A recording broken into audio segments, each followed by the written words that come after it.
நான் தூங்க போனதில்லை ஒன்னாலதான் கண்ணே ஒன்னாலதான்.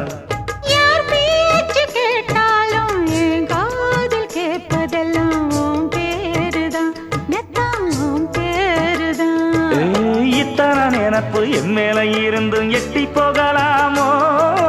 கட்டுப்பாடு இருந்தும் கட்டிக்கு முன்னே ஒட்டிக்கொள்ளலாமோ? முத்தமிட்டா மோசம் என்ன உண்டாகும்? சத்தமிட்டா உன் நிலைமை என்னாகும்? புது அழையால அரைச்சு தொண்டையில தான் நினைச்சு மாமன் கிட்ட பேச போற மணிக்கணக்கா.